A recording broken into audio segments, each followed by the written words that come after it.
We were promised a news tsunami, and boy, have we had it. 24 hours in, and we've had a blizzard of executive orders and headlines. What does it all mean for the next few years? Welcome to Talking Politics USA.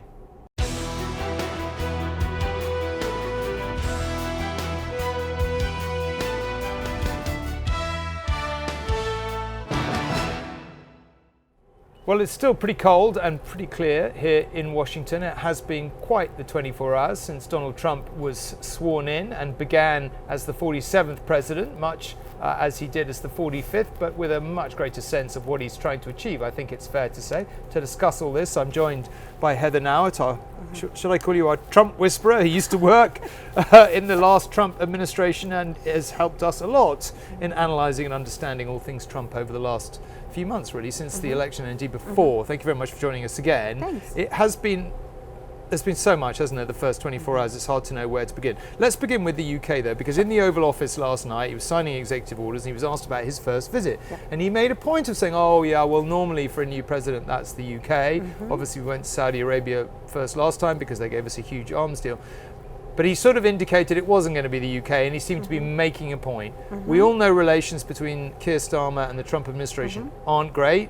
I mean, is it frostbite, or is it a bit of a chill? Is it like just reminding us who's boss? And what does Keir Starmer have to do to make it right without humiliating himself? Well, I think Starmer needs to make amends. Many Americans and Republicans in particular have not forgotten some of the very harsh words that were used about Donald Trump, comparing him to a Nazi, basically saying he's a near white racist, something to that effect. And so I think by saying, hey, maybe we got off to a bit of a rocky start.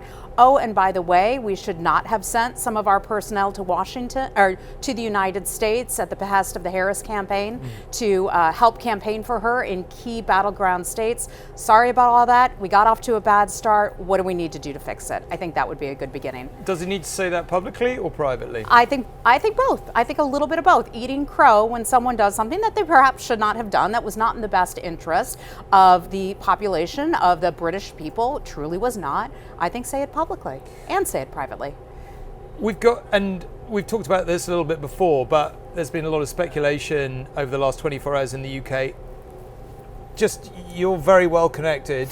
Is Peter Mandelson going to make it through as ambassador, or ultimately, are you going to make him wait a bit, or ultimately you're going to say, no, we don't want him, which would be quite a big step? Well, I don't have any inside information on that one in particular. However, I do know that many members of the new Trump administration, I have to get used to saying Trump that. I have to administration. get used to saying that now.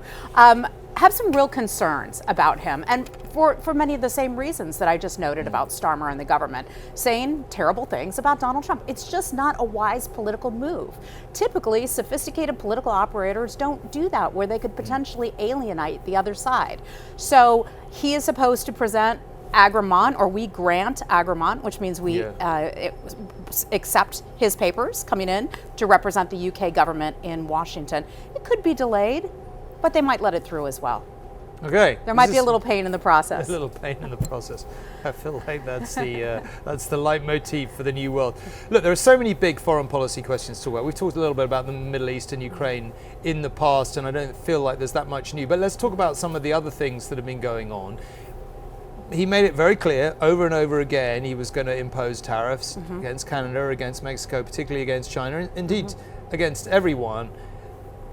Last night in the Oval Office he was saying, well, we're not going to do it immediately, maybe February the 1st. We keep hearing there's quite a big debate going on amongst the key economic people within his administration. Do you have any sense of what the reality of that is?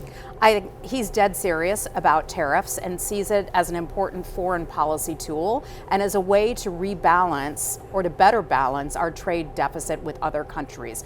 We buy a lot more stuff from China than they buy from us. That's just a matter of fact. And President Trump wants to change that and wants to encourage Americans to start to buy more products domestically and to get manufacturers to start making more things in America. We used to make everything in America. We don't make a whole lot here anymore. So it's an attempt to try to get business to make that investment, but then also to let other countries, put other countries on alert that that this trade imbalance needs to be fixed.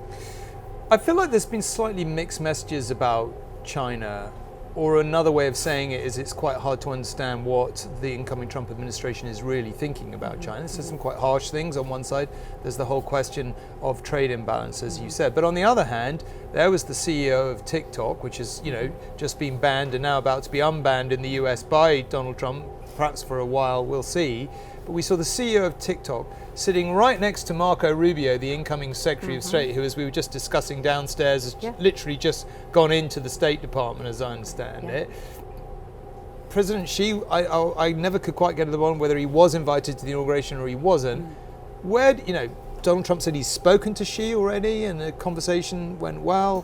What do you make of what Donald Trump is really thinking about China and what the foreign policy to China is likely to be in reality? There are major concerns about not just our relationship with China, but what China's intent is, not just with regard to the United States, but all around the world. China wants to globally dominate.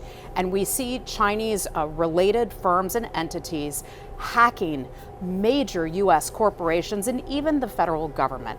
That is just one level of concern. You brought up TikTok. We know for a fact that TikTok is trying to pull together basically a grand database on as many people as they can that they can use in the long run to potentially target spies or people who go into the government someday. It sounds a little crazy. It's not. When China has that number of people in their population, you can focus efforts on all of these different initiatives to try to overcome the United States and other Western countries as well. So this incoming administration is very concerned about China. Many of them have said, many in the administration have said that is the top threat to the United States and to the future of the United States over anything else, over Russia, over some of the other governments that we have reason to be concerned about, including Iran. A whole blizzard of orders last night, executive orders about immigration or matters relating to immigration, declared an emergency on the southern border. He revoked birthright citizenship. Attempting to, which he won't succeed in doing, we assume, because it's part of the Constitution, and I don't think he's going to put together the votes to amend that. But certainly taking strong action. We've just been told that government agencies have been given permission to go in to schools and churches if necessary to haul people out. What do you think is real in that, and what is politics? I think a lot of it is real. So birthright citizenship, let's take that one first. Basically, if someone comes here, if someone isn't illegal and gives birth to a child on American soil, that child is automatically considered a resident of the United States and a citizen of the United States. So Trump has asked for a pause on all paperwork, passports, paperwork that would enshrine that for anyone born now. So that is enshrined in our Constitution of the United States. So that surely will be brought up, and people will argue that and look at that. That may or may not go through, but Donald Trump made this campaign pledge that he would end birthright citizenship, close down the southern border, stop this invasion from the south and from the north, by the way. That just doesn't get as much attention. He's promised that. So at least he can say promises made, promises kept, though some of them may not end up going through, such as birthright citizenship. But look, we talked about this all throughout the campaign, how concerned many Americans are about a wide open border. We've had an estimated 10 to 16 million people illegally cross our borders and enter the United States, now living here during the Biden administration. Imagine that. That is a tremendous amount of money and a tremendous number of people. And then there are also the costs associated with that, from whether it's our schools to our hospitals. We provide free medical care for all of these people. In New York, where I live, in my area, it's estimated to have cost, I believe it's $5 billion over 2 years just to provide care for those illegal migrants who've come into New York City. So American taxpayers are tired of footing that bill. And by the way, that statistic I just stated, that's the same amount that we pay for our veterans and their families annually. So a lot of Americans are like, we're not even taking care of our own military personnel when we're taking care of these illegals. This has to stop. He also signed another order determining that cartels were to be treated as terrorist organizations. Now, I doubt there'll be many Americans who will, I mean, you might not find one American who will object to that. But what does it mean in reality? I think it's actually a very big deal and smart to do so. So the United States has seen drug cartels and those who also traffic in humans, human trafficking as well, and that's a big part of their business. Tren de Aragua, that is one out of Venezuela, very dangerous gang. They came out of prisons in Venezuela. Nobody wants them. In Latin America and South America, they're that dangerous. But since coming to the United States, they've developed a pretty good sized network in places like Florida, even Montana, New York, across the United States. Tremendously dangerous. So designating them as a cartel gives the federal government more weapons to fight those very cartels. A lot of the stuff we've talked about so far, you know, one can argue about tariffs and all the rest of it, are things that he promised to do and Americans voted for it. Yeah. And whether the rest of the world likes it or not, one thing you have to give him complete credit for, he means what he says.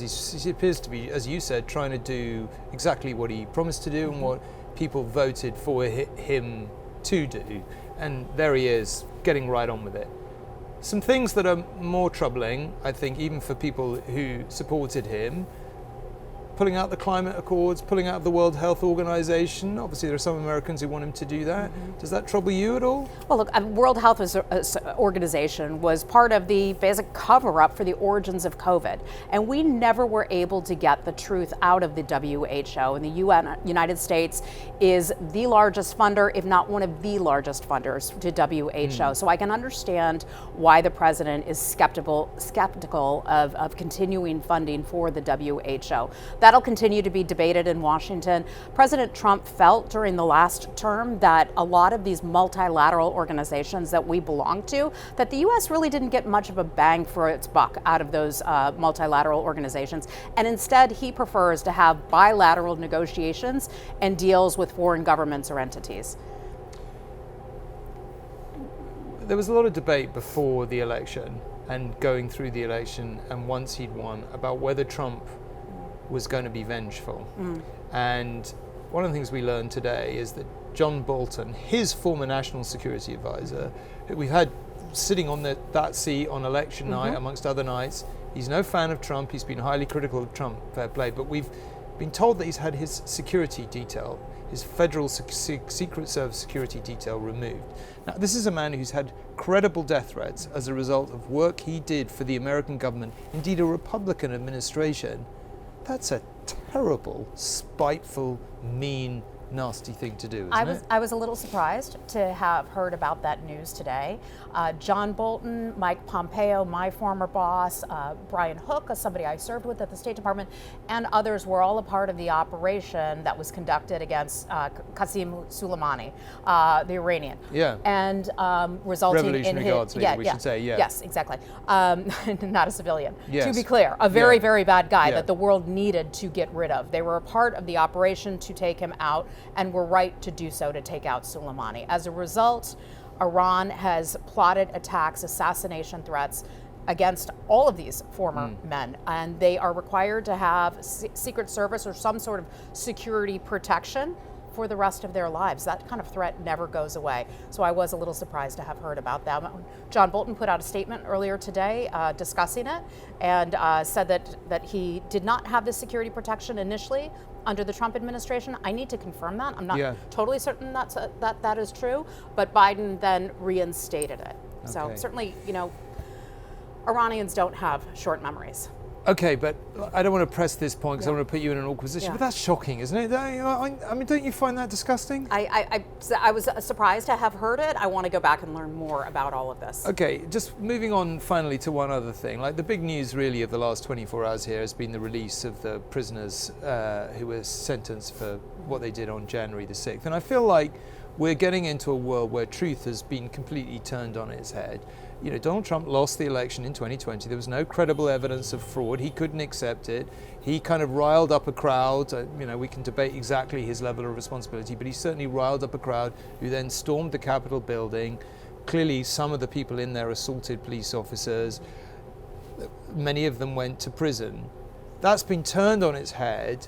that they are hostages, not prisoners, and they've now all been released, including the leader of the Proud Boys.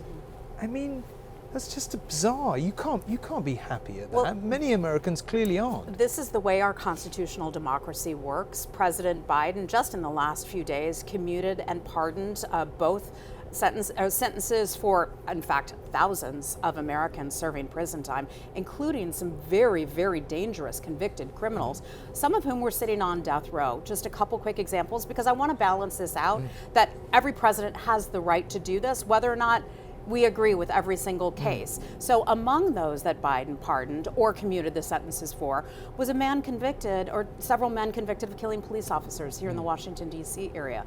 A man convicted of killing a woman, a single mother, and drowning her and electrocuting her. Very long All prison of these, terms already. Doesn't matter. These are horrific crimes that these men, in the cases that I'm stating, were responsible for and convicted, and it came to the surprise of many of the victims' families. So this does happen in American politics. President Trump has said that he would pardon or commute some of these sentences of these men and women who were arrested. It's again something that he stated he would do on the campaign trail, and I think he's fulfilling those promises. Heather, we've really appreciated all the analysis and advice you've given us about Trump over these past few months. So thank you very much indeed. That's it for now. We need to wind it up. Thank you very much indeed for listening, and see you next time.